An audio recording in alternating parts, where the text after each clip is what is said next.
Morning again, and welcome to worship with the community of Westside Unitarian Universalist Church, where compassion leads us to work for justice and equality. I'm glad you're joining us for our virtual service today. It is my hope that this gathering will renew your sense of community and connection and nourish your heart, mind, and spirit. Today is Sunday, August 30th. My name is Reverend Frieda Gillespie, and I am the interim minister here at Westside. Today, Tanner Trask will be serving as the worship associate. I want to thank our technology helpers today, including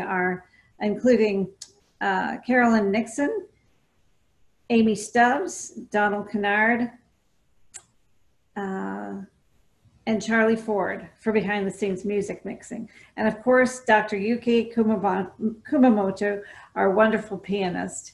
And also I understand she arranged that beautiful slideshow this morning. So thank you, Yuki. Westside is a community of many genders and sexualities, a community of diverse cultural and racial and class backgrounds, a community of varied abilities and gifts. While we are physically apart, we are still together in spirit and in hope. If you are so moved, you can try out the chat feature on Zoom today by typing in some words of welcome to both members and visitors who are joining us this morning. On behalf of this church community, I also want to say to everyone, welcome.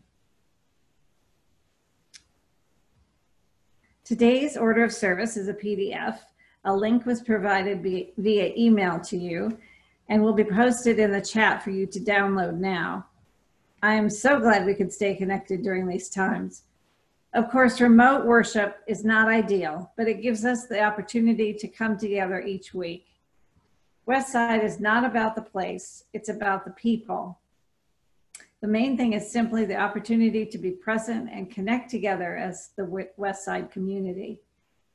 So don't worry if you don't have the order of service. As always, please continue to watch your email inbox for the Westside Weekly Forward on Fridays and the Afterword on Tuesdays, the church website, and our Facebook page for updates on church programs and opportunities. You can also stick around after our service ends today if you would like to join us for our virtual coffee hour, which is a whole lot of fun. We get into small groups and we can chat with one another in a nice way. So now I invite you to take a deep breath. And from wherever you are, settle into this sacred space that we create together each week. Now let us worship together as we listen to this morning's prelude.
The opening words this morning are from the Gray Hymnal and in the words of Thich Nhat Hanh, famous Buddhist teacher and a teacher.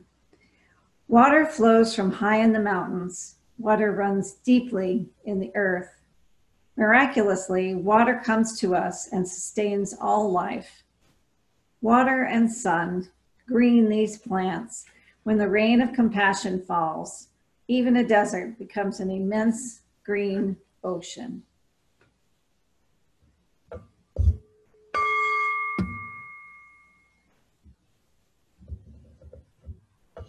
Our chalice song is number 389. Oh, sorry.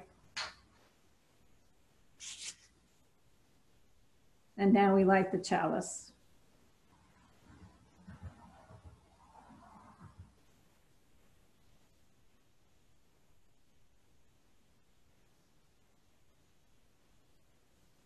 Beautiful. Our chalice song is number 389, Gathered Here.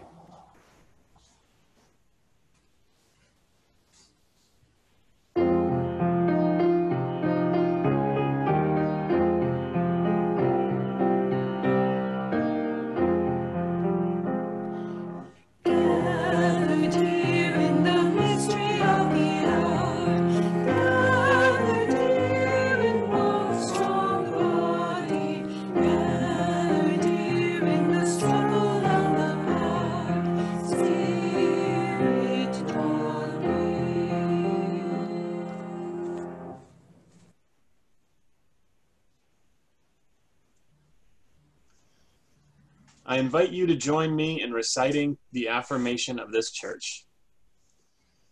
Love is the doctrine of this church.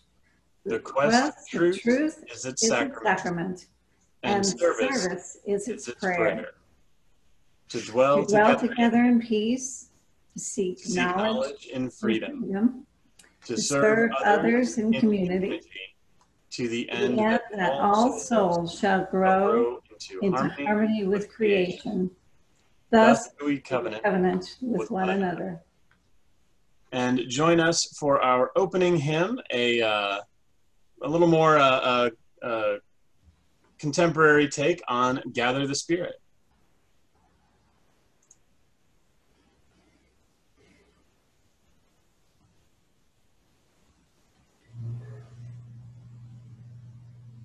I wrote this song 30 years ago so my friend Pat Lamana could give it this contemporary message. Gather in spirit, not face to face. Let's do what we can to flatten the curve. Wash your hands often and don't touch your face. This virus is something no one deserves. Gather on Skype, gather on Zoom, gather by phone with family and friends. Gather online, but don't leave your room. Let's all stay safe until this crisis ends. Gather on Facebook, but not for too long. There's so many ways to sweeten the time. Take up crochet, write a new song, read a good book, bake brownies sublime. Gather on Skype, gather on Zoom, gather by phone with family and friends. Gather online, but don't leave your room. Let's all stay safe until this crisis ends. Gather in spirit, pray for the scared, the sick and the poor, the lonely at home. Count all your blessings and reach out and share. Let everyone know that they're not alone. Gather in Skype,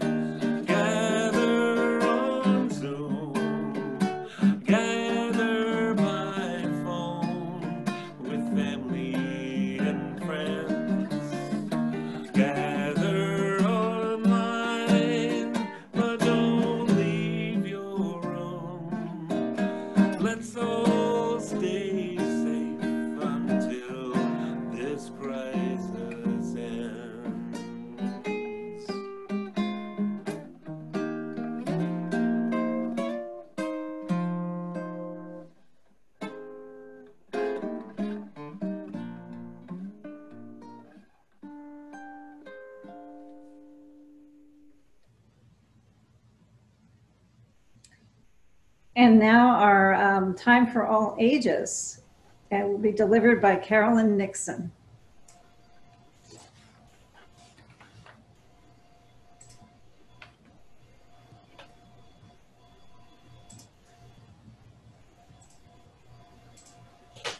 Good morning, Westside.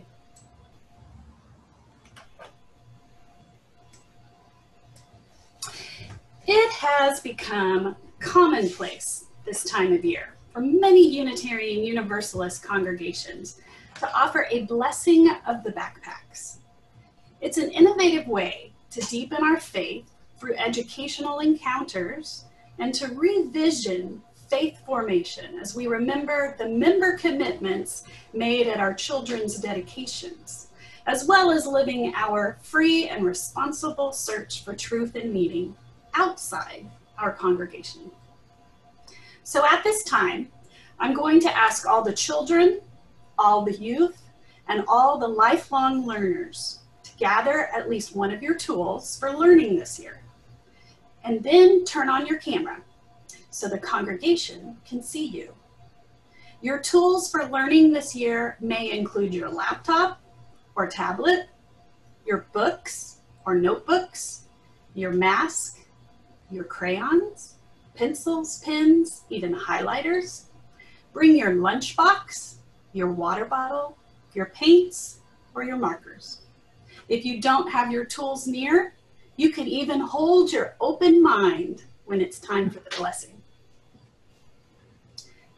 To those receiving the blessing this morning, including adults attending the School of Life, make sure to notice all of the members of the congregation that have joined us during this time. These are the people that you know, and maybe some you don't, but I want you to know that they love you and that they will be with you however and wherever you go to school this year. They will be with you in your heart, loving you and cheering you on. I'm going to take a moment to look over to my Zoom gallery to see all of those who have turned on their camera. I love this. Children and youth, you can remember Westside whenever you need us, because you're going to receive a special decal in the mail that you can place on one of your tools for learning this year.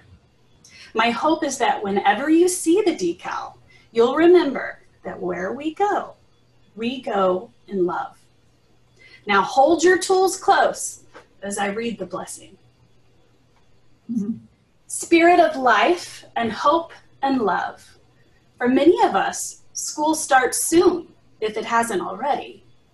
Some of us are excited about new beginnings. We are eager to start a new year or get a new classroom, or maybe even move to a new school. Some of us are homeschooled and we have new beginnings too, just not in a similar way. A new year means new subjects, new levels of things we'll be expected to do. Some of us are excited about new beginnings and new ways to learn. Spirit of life and hope and love, be with everyone who is looking forward to what lies ahead. Some of us are nervous about what's coming. Some of us are scared. Some of us try hard to be big and brave, and that's not always easy, especially now. For some of us, school is a place where we really don't want to be. Spirit of life and hope and love, be with everyone who is nervous about what lies ahead. May your tools be your friends, reminding you that they are unique and special and very okay. May your tools be special items to help you remember how strong you are and remind you of the people who believe in you and will always love you. Spirit of life and hope and love, help us remember our values and let our lives be guided by the principles of our shared faith. May this new year be filled with fun adventures and special joys. May love be with us this day and every day. May we always know that here in this fellowship, they can find the hands and ears of friends. Spirit of life and hope and love, be with all learners as they journey out from us. Fill their hearts with courage and strength and compassion. Help them to tell their truth about who they are and all that they see. Help us to listen in a way that lets them speak. Be with all of us whose hearts break for those who will not join us. Help us all to reach out using our minds and bodies and words, trusting our wise and growing hearts to make our classrooms and our workplaces, our homes, our churches, and our world safe and nurturing places for all. Fill us all with courage and help us know that wherever we go in love. May it be so, and amen. Your tools before you might not look any different or feel any different, but the next time you use them, I hope you'll remember that we've added our blessings. Remember 3 important things. The universe and the spirit of life and hope and love is with you at school, at work, or wherever you learn.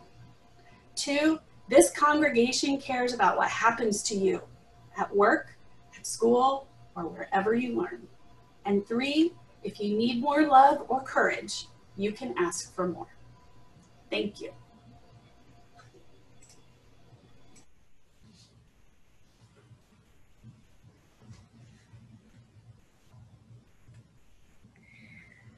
Thank you, Carolyn. I feel very blessed. For joys and concerns, we have several that were submitted in the chat column. And the first one is that Beverly Archibald is celebrating her 90th birthday on September 15th. Her son and daughter-in-law, where she is now living, wish to surprise her with a video birthday from all her friends. Check the forward from this week for details on contributing to the video or sending a card.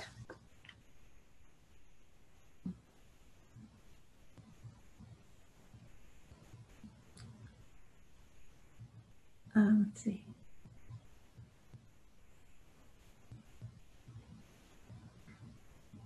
Bear with me, please. I'm not that proficient at scrolling in chat.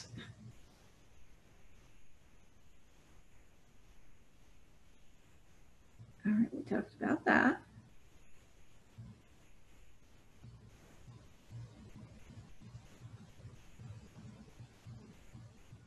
Lots of good mornings on the chat. Very nice. And several people have commented on the beautiful pictures, the Van Gogh that Yuki put together for our opening music. It was beautiful.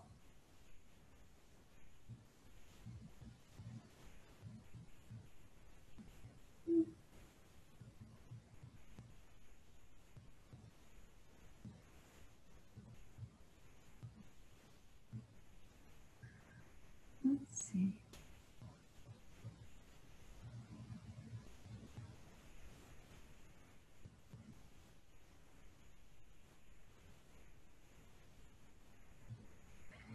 And Jennifer is reminding me that we have rainbow peace flags to give away at the parade. So if you come, we'll have one per household, hopefully. And they're really pretty. And you can put them up on your house. We can plaster Fort Worth with peace flags.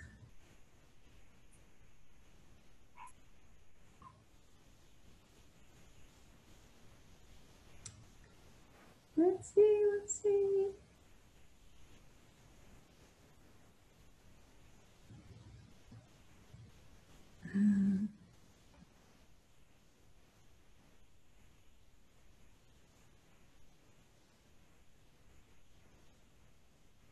If anybody has another joy or concern that you want me to share, just put it into the chat now, and I will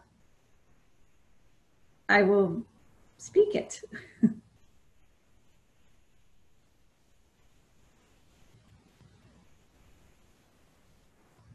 All right.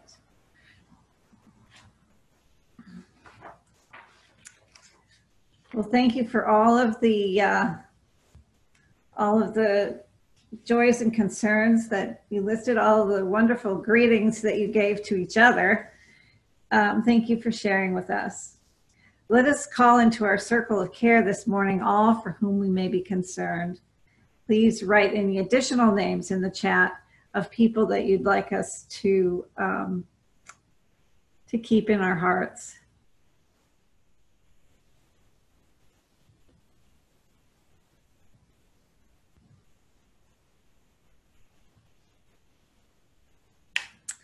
Please know that our pastoral care associates are available to support you with deep listening and, when needed, through our InReach Fund, our short-term financial support of members in need. We are here for you. This morning's centering song is number 123, Spirit of Life. If you prefer to simply listen, that's okay too.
So I'll just share a couple of things that came up in the chat. Many Fort Worth ISD special education staff found out last Thursday that we would be required to return to the building the following Monday. This sent many scrambling for childcare and some of us fighting what seems to be an arbitrary decision that put our health at risk. That's from Christina Sellers to everyone.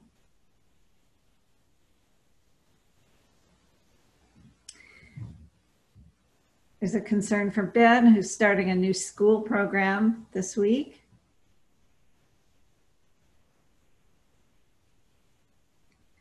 The 4-year-old girl who was tragically killed by her mother this week lived within blocks of Westside UU Church.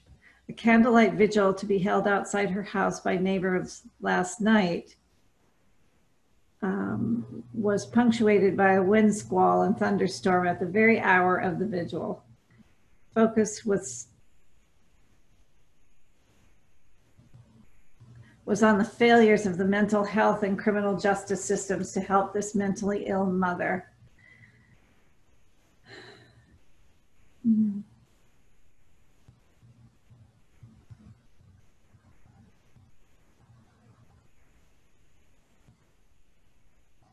I think that's all I have. On the wings of this music and this sharing, I invite you to join me in a time of meditation. Each week here at Westside, we open our hearts to those in our community who know both joys and challenges, and to all suffering beings. Let us go into a minute of silence. Let our hearts be full of love as we share in the joys among this community, the joys of a long life, a 90th birthday, of starting school, even with fears. And let our spirits reach out in compassion to all who know sorrow as well, offering a loving presence to those in pain.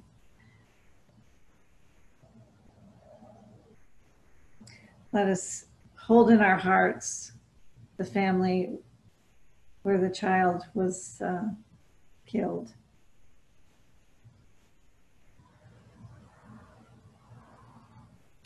Ralph Waldo Emerson said, "We have a great deal more kindness than is ever spoken." Let's use this opportunity to listen deeply to the concerns of those we encounter in our daily lives, even those we attend worship with. Allow our natural tendency toward kindness in ourselves to be noticed and acknowledged. May it be so. We're going to start a minute of silence.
Westside has a long tradition of reaching out to the wider community in generosity.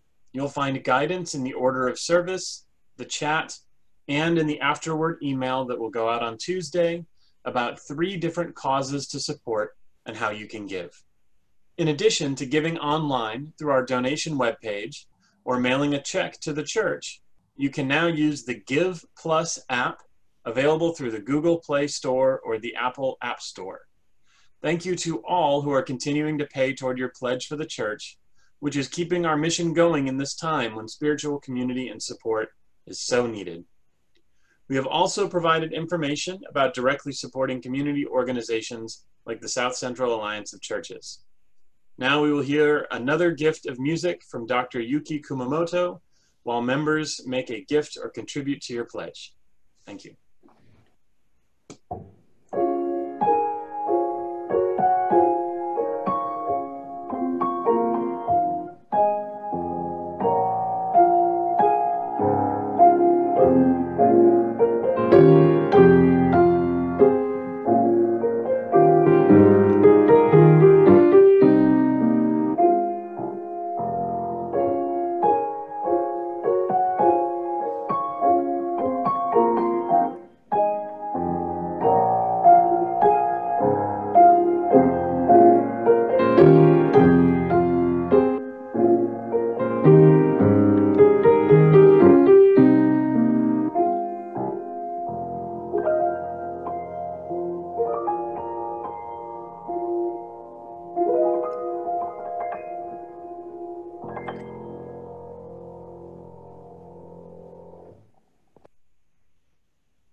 Thank you for your generosity.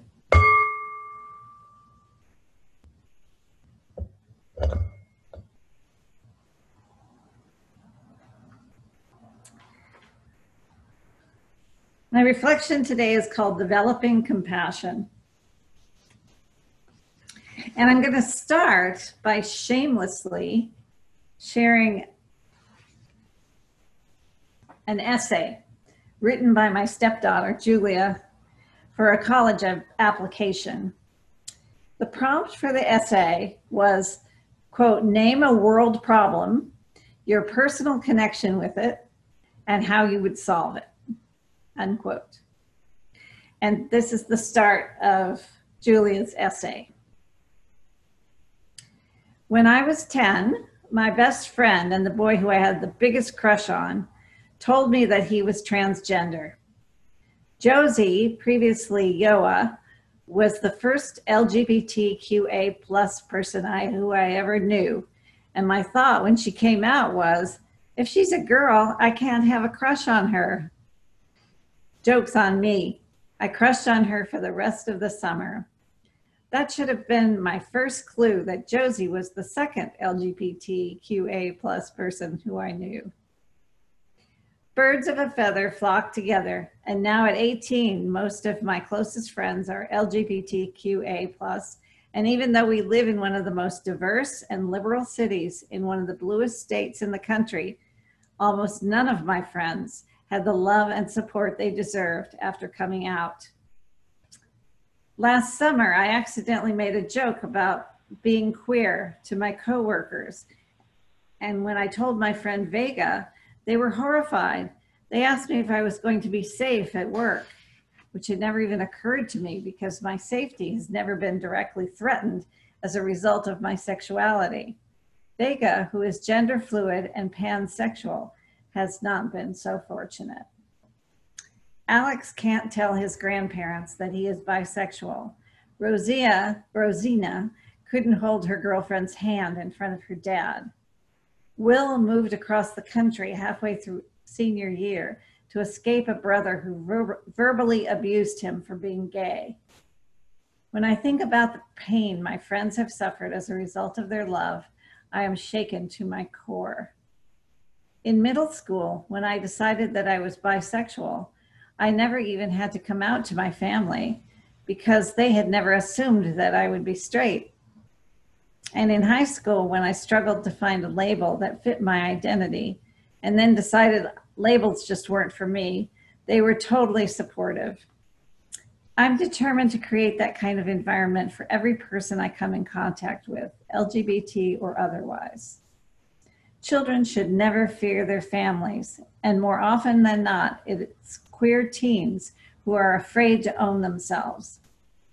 It's a problem that exists everywhere, from Framingham, Massachusetts, where Jared still cried, coming out to his pro-marriage equality family, to Chechnya, Russia, where gay men are being murdered for their love. As much as I want to, I'm incapable of tracking down the families of every LGBTQA+ child in the world and forcing them to understand and respect their child's identity. I believe that at the end of the day, this issue is one caused by a lack of understanding and one that can only be cured by respect. I am one person incapable of forcing an entire planet to conform to my standards of interaction. All I can do is what I've always tried to do, use my fearlessness to be a voice for my people. I can educate and inspire and give love and respect to those who have previously been denied it. I can fight to create a world where instead of coming out, people just stop assuming everyone is straight.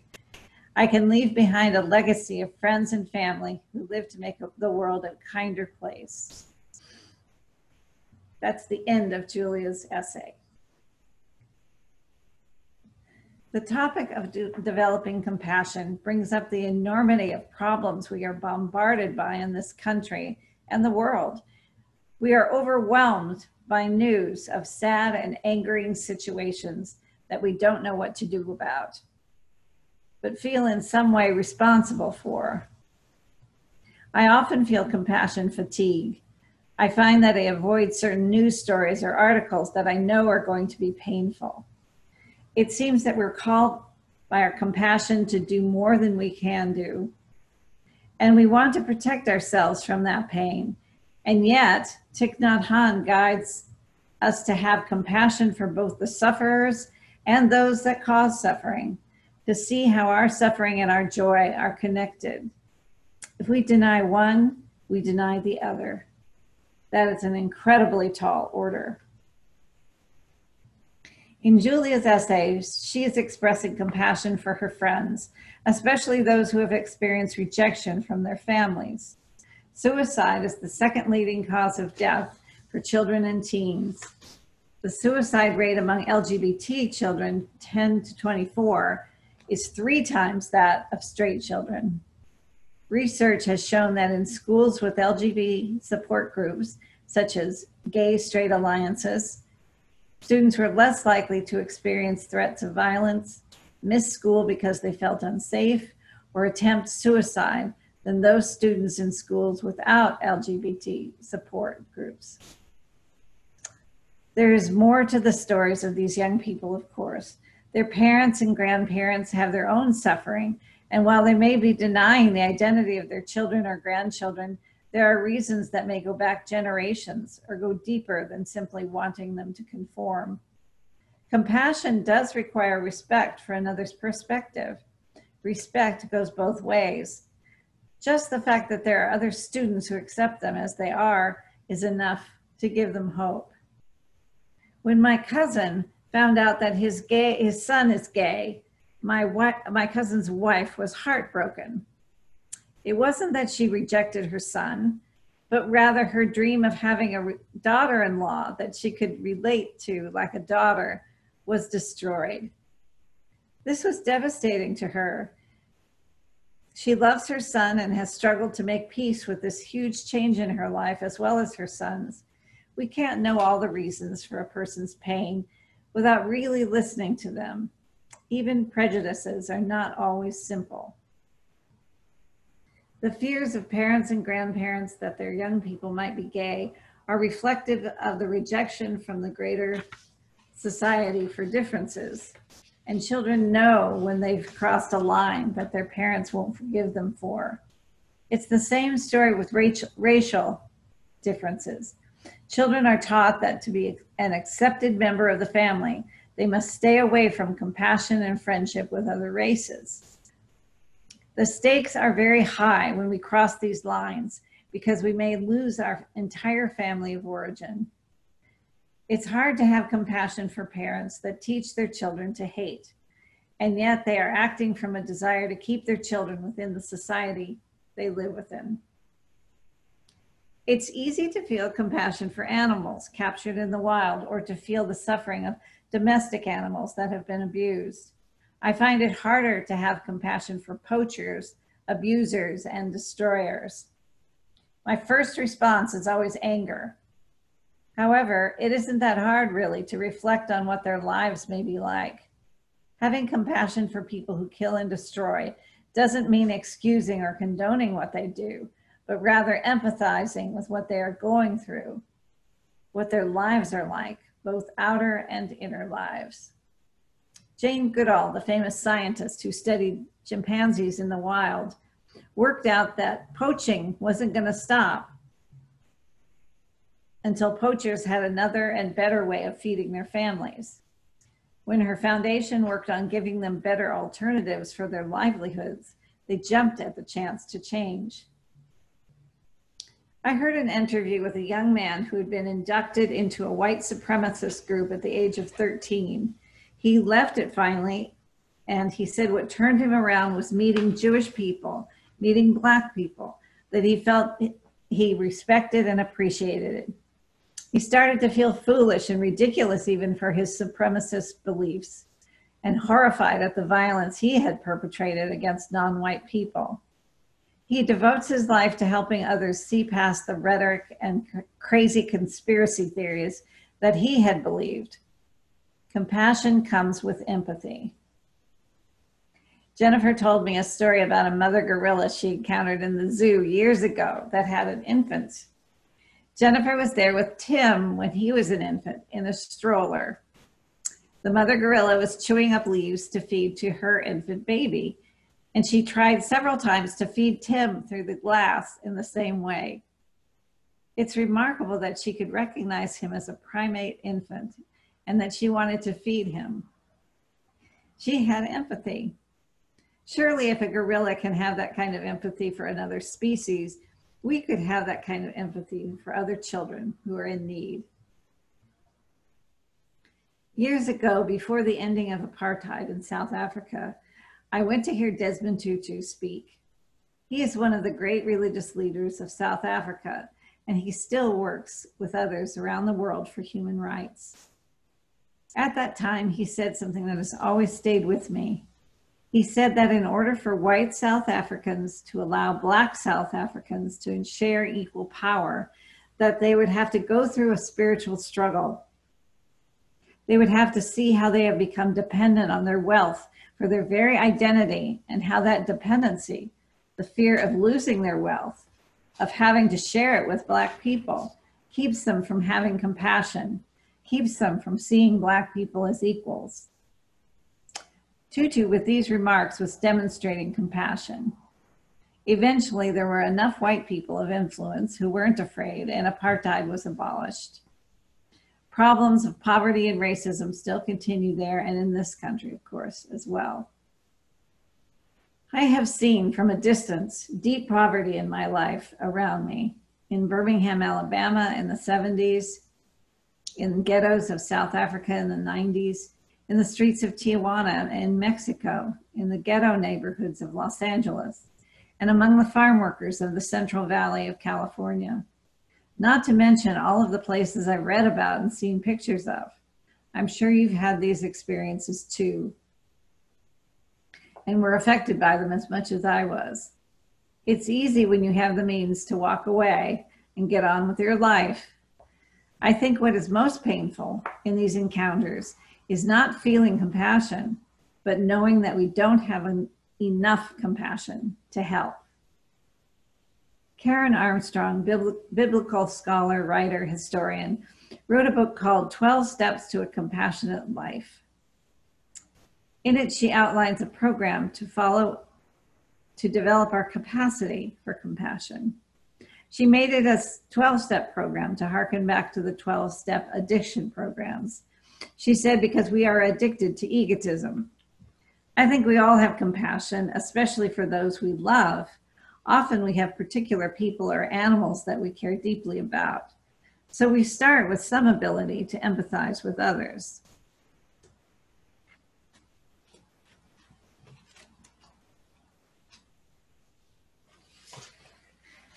I'm not going to outline all of Armstrong's 12 steps, but just a few. The first is education about compassion. What do we know about it, and what is there to know? The biggest thing is that every religion in the world lifts up compassion as a prime directive. There is some form of what we call the golden rule in Hinduism, Buddhism, Confucianism, Christianity, Judaism, Islam, Greek philosophy, and any religion you can name. In fact, that might be the primary test of whether an organization is a religion. The golden rule says to do unto others as we would have them do unto us. It is expressed in various ways, but the essence of it is to treat others the way we want to be treated. Think about what that entails. We have to recognize the common humanity between us and everyone else, anyone else. In Unitarian Universalism, this is expressed in our 7 principles, starting with the first one, respect for the worth and dignity of every person. Armstrong writes, as we begin our journey, we should recall that sages, prophets, and mystics of these traditions did not regard compassion as an impractical dream. They worked as hard to implement it in the difficult circumstances of their time as we work today to find a cure for cancer. They were innovative thinkers, ready to use whatever tools lay to hand in order to reorient the human mind, assuage suffering, and pull their societies back from the brink. They did not cynically throw up their hands in despair, but insisted that every person had the ability to reform himself or herself and become an icon of kindness and selfless empathy in a world that seemed ruthlessly self-destructive. We need that energy and conviction today, unquote. The second step she offers is to look at our own world, our families, our workplaces, our church, and see how compassion is there or lacking. How can we make a difference for those who are our immediate concern? The third step is compassion for ourselves. It seems to me vital to understand our limitations and possibilities. We cannot act fully and wholeheartedly if we are burdened by guilt, shame, and self-judgment. We need to accept and love ourselves as we are. She points out that this is possibly the hardest compassion to develop. We all have ideas of how we should be and what we should do. Can we look at ourselves realistically with empathy and caring for ourselves? Skipping ahead, it isn't until step 6 that she gets into action, and then action in small ways in our daily life that are golden rule moments, either given to or received from others. We build our capacity for compassionate action in small acts of kindness that over time heal our cynicism, our grief, our self-judgment. Let us make it a spiritual practice to heed the bumper sticker, practice random practice random acts of kindness and senseless beauty. May it be so.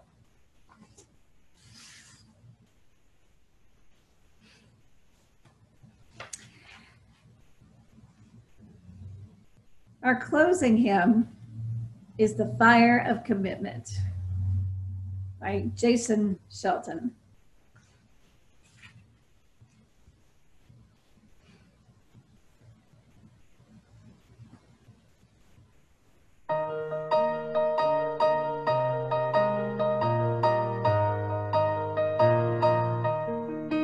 From the light of days remembered burns a beacon bright and clear, guiding hands and hearts and spirits into faith set free from fear.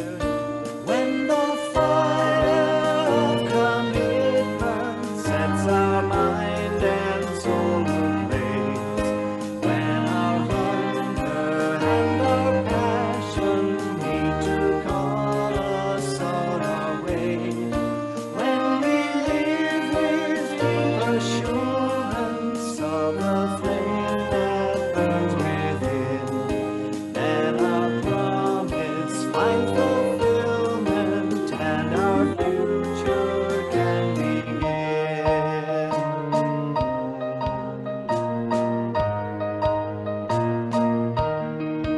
From the stories of our living rings a song both brave and free, calling pilgrims still to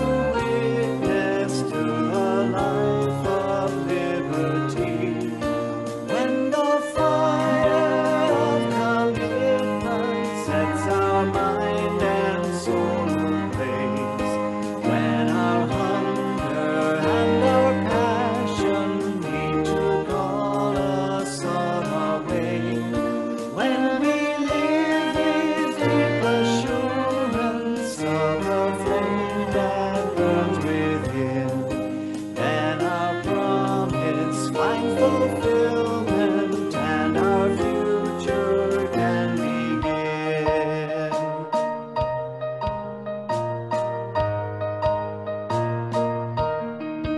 From the dreams of youthful vision comes a new prophetic voice, which demands a deeper justice built by our courageous choice. When the fire of commitment sets our mind and soul ablaze, when our hunger and our passion need to call us on our way, when we live with assurance of a flame that burns within, then our promise finds fulfillment, and our future can begin.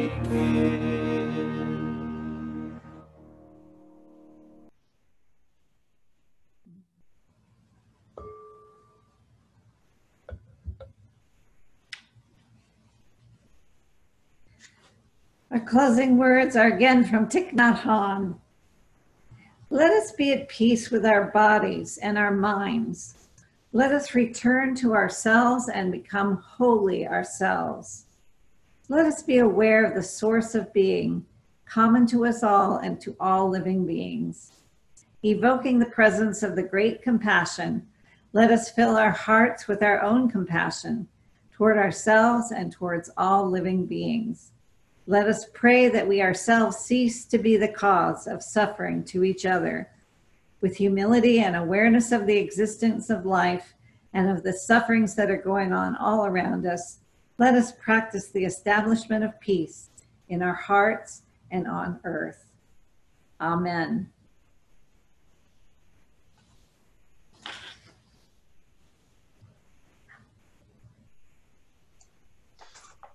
Sorry, the mute button wasn't unmuting. Thank you all, and please join us in our congregational closing as you extinguish your chalices at home. Let us go in peace, believe in peace, and create peace in our lives and in the world. May it be so, blessed be. So that marks the official end of our service, but if you'd like to participate in our virtual coffee hour, there are real connections being made, but the coffee's virtual. We can't get that over the computer yet. Please stay on the call, and you'll get placed on into a breakout room with several other people. Please be mindful of our congregational covenant. Welcome our newcomers and visitors, and give everyone an equal chance to participate in the conversation.